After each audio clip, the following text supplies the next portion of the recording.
Welcome back, everyone. You are watching TBBAT's Coffee Break with Drake. This is number 2 in my video series since I have returned from Southeast Asia. That's right, I went in January. I am now doing my coffee reviews from my trip out there. These are very special and dear to me because this is not just me buying stuff online and reviewing it. It's me actually getting to go to the locations, visiting the farms, the plants, the people that make the coffee, and I am bringing them back to you so you can experience it with me, since not everyone's going to get a chance to travel to these locations. This time I visited Chiang Mai, Thailand, and got to visit the coffee farm out there. Now, this is a very specific coffee farm, which I'll go into in a minute. A lot of people don't even realize there's a coffee situation going on in Thailand, but it turns out there is. It's all out of one main region, Chiang Mai. We'll go into all that in just a minute. So stay tuned and we'll be reviewing this lovely coffee right here. Check it out in just a minute.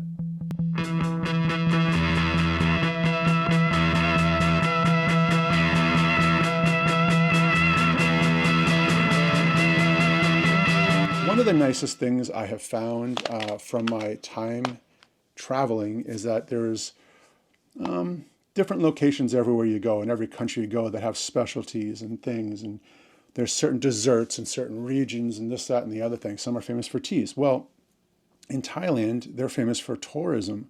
But if you go up north, there's a lot of mountains, and in those mountain regions or hills, there are tribes. And those tribes, in some situations like this, produce coffee. There's actually a very interesting backstory to that. They used to produce drugs, and the government was like, instead of doing that, let's do some coffee. And they transformed the economics up in that region to coffee. You can do a little research online and find out about it. It's very interesting. It was part of our tour. Again, interesting to hear about. So again, if you don't know much about Thailand, you've probably heard about Bangkok and those areas, famous for tourism. Up north, Chiang Mai, and now that's a tourist location as well. But if you go even further up, you're going to hit the hills. There's a place called, there's a tribe situation up there called the Karen Hill Tribe. They are famously known as, there's a bunch of stuff going on up there, but one is the Ringnecks, the Karen Ringneck Tribe. I didn't get to visit them. That's another video for another time. I did get to go and visit a coffee plantation out there. Now, these are very interesting and fun, and there's a lot going on there. I did not notice till I started editing that plantation video, which you will get to see at a later date.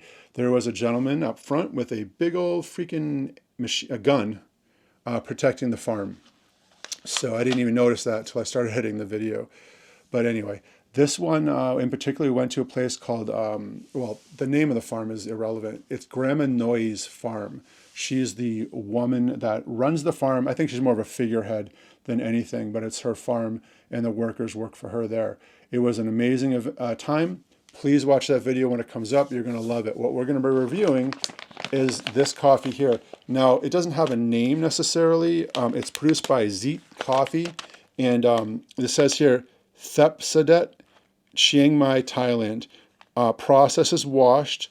Variety is Typica Katura, region Doi Saket, and the altitude of 1,100 to 1,400 meters.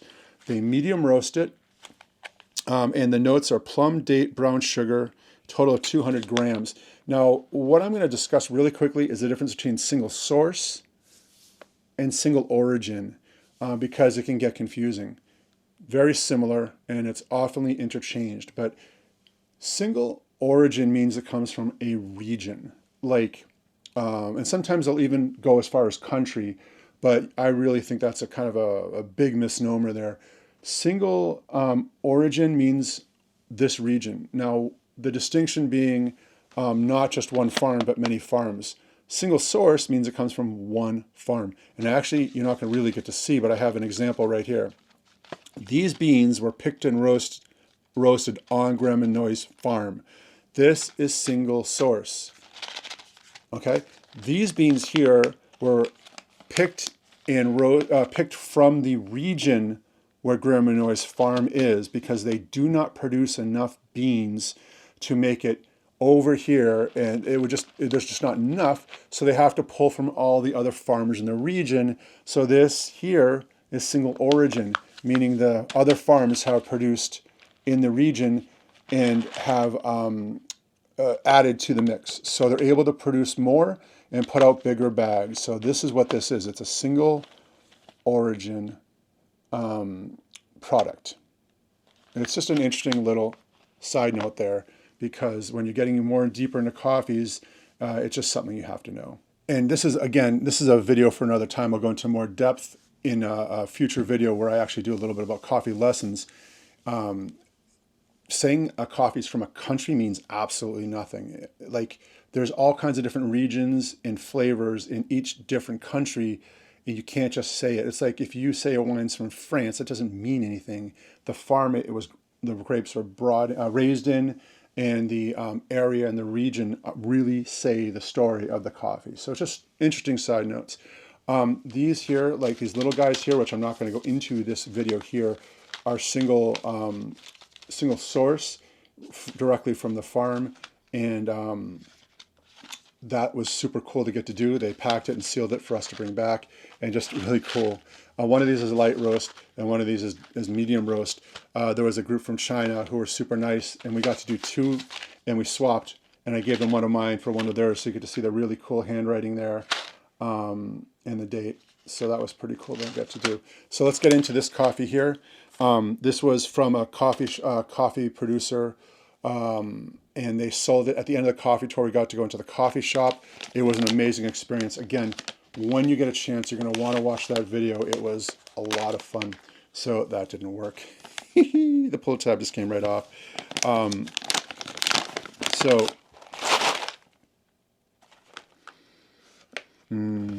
I like this. This smells very nice.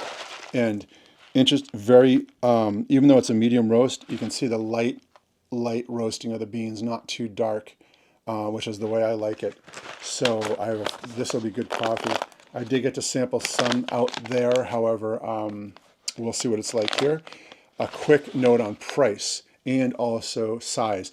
Now, one thing I noticed in Thailand specifically, but all over, they do not use the standard amounts you're used to here in America. What we're used to here is 12 ounces in the stores, or 16 ounces being a pound. Those are standard here. That's not the way it is, and it's important to know that, because pricing will be different. And it seems very cheap at first, but then you break down the pricing and you realize it might not be as cheap as you think. These bags here, this is a 200-gram bag. That's 7 ounces. So this is only 7 ounces of coffee. That is far less than what we're used to here in America when we buy our bags. So what does the pricing work out to be? Well, this was 280,000 Thai baht, which works out to $8.17 American. So it's still not bad price-wise, because it breaks down to $1.14 per ounce. So you're still doing okay, but just don't think you're getting an amazing bargain. You are buying less coffee. This came into play several times, and you feel like you're getting such a good deal till you do those numbers. That being said, well worth it. As you're going out there for the coffee experience, you're getting the coffee directly from that region. In that region, you're not having it shipped around the world.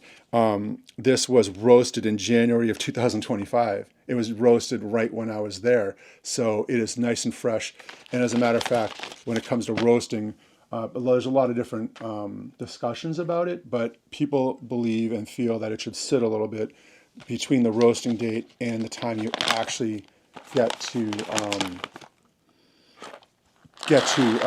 grind it. And I actually did have that experience when I was there, and it's very accurate.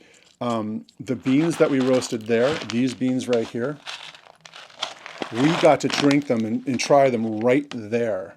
And it was not the same. The roasting was very, it was a lighter flavor, and it needed time to mature. So while we did the light roast, which was this here, it tasted very weak. The medium roast, which we did get to sample also, was closer to the light roast at that point. It was pretty cool to witness and find out. Anyway, so let's do the grinding really quick, and we'll, I don't remember if I did the smell, so let's do the smell really quick.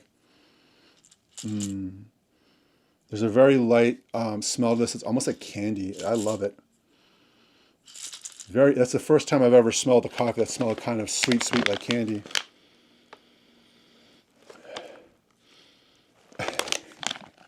If you're not into coffee, you don't get it. Oh man, that sounded so hoity-toity. But the experience of coffee isn't just in the taste, it's of the smells too.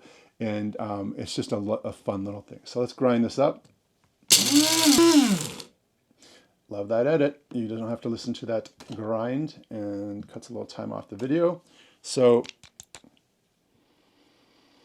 oh man, so super fruity, sweet smell to that. Look at that. Awesome. Absolutely awesome. I love this. I think on the record, this might be my favorite smelling grinded coffee to date. Such a delicious odor. Oh my God, guys. Now, this is obviously going to depend on what you get, but so far, based on smell alone, the Chiang Mai region coffee, oof, awesome.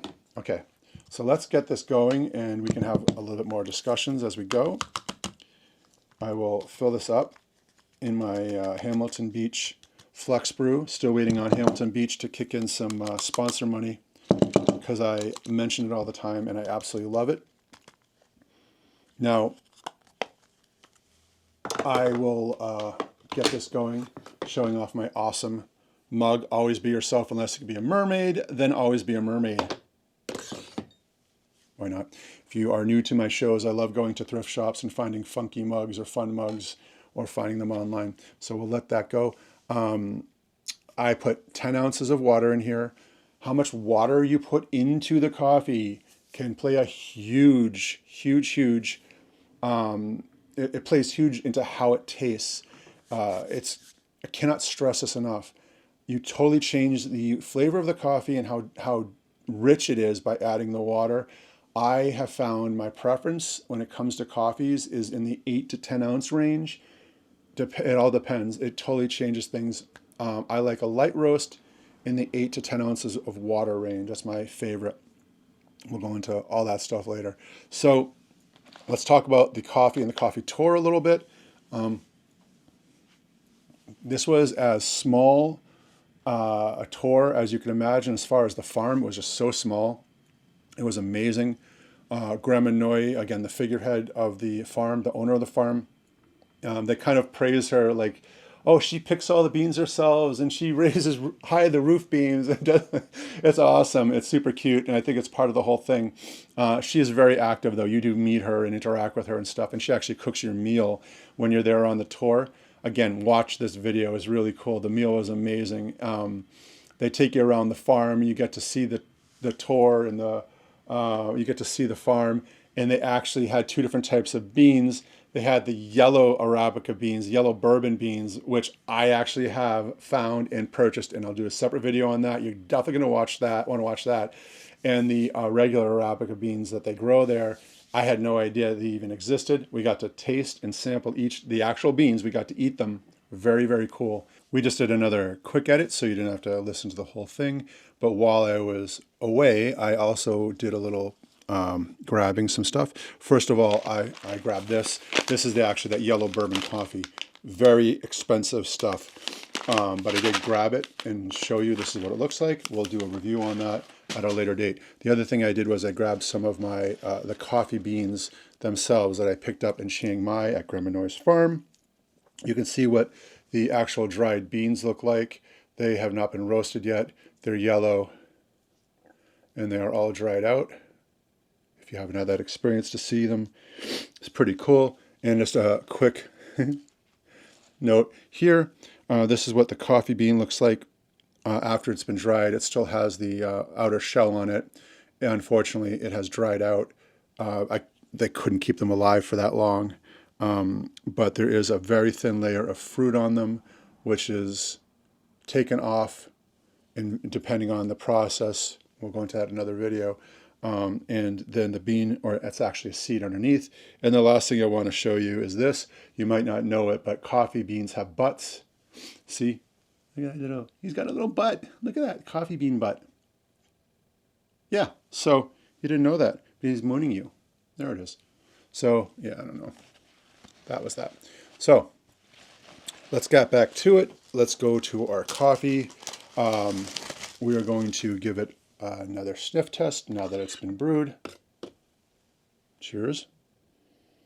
It's very, very light smell to it, obviously. Very nice. You can get a view of it here. It's a very light brown coloring. Very soft, light, fruity flavor, smell.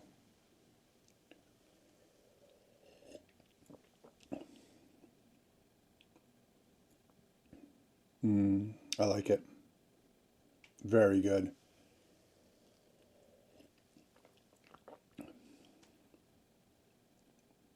You know, interesting. I have to say, you're not getting a lot of the sourness on the front end or bitterness on the back. This is a very smooth coffee. It actually reminds me a little bit of the Kopi Luwak. Huh.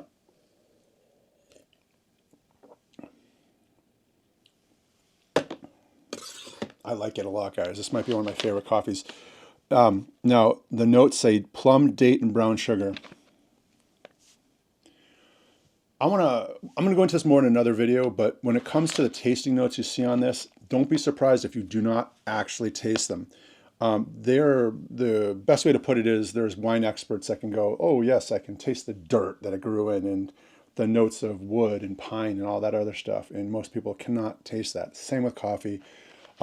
They're all just giving you an idea of what to expect. Plum, brown sugar, dates, spicy kind of flavoring, but it's very smooth. I don't taste notes of any of those notes necessarily, but you do pick up a little of the sourness on the front end. There's really not any bitterness on the back end, which is interesting for a medium roast. But it is fruity, and it's got such a smooth. It's so smooth, guys. This is such an easy drinker. It's just so easy to drink. This has got to be one of my favorite coffees of all time. Absolutely love it. My biggest regret so far is not buying more of this because this is not going to last long. You may not know this, but one of the things I do with my reviews is I typically don't drink the coffee until I do the review. So I wait and wait and wait and wait. And then once it's open, it's fair game and I pretty much drink it. This will not last long. So I cannot tell you whether it's this coffee specifically or if it's the region. I do have more Chiang Mai coffee coming up I'll be reviewing, so it'll be interesting to do the comparisons. However, man, this is good. If you get a chance to go to Chiang Mai, definitely do the coffee tours. If you get a chance to try Chiang Mai coffee, whether it be imported or whatever, do it. Highly recommend it for the experience. Great taste, super easy to drink. That's my review. Hopefully you liked it. I have more reviews coming up. My next one is going to be on my favorite country so far. You guessed it, Cambodia. I'll be doing the Mondulkiri Cambodia coffee that I got there and talk about the tour I did. And those will be the 1, 2, 3 first videos I do as I've returned. And the tours and all those, coffees and reviews on all those, absolutely loved them. Then we'll break into some other interesting stuff. So until then, I hope you enjoyed. I'm Drake for that Big Beer American Tourist Coffee Break with Drake. Cheers, and until next time, enjoy your coffee. And oh, by the way, I hope you're having a great March. March on into April, and we're basically into spring. Enjoy.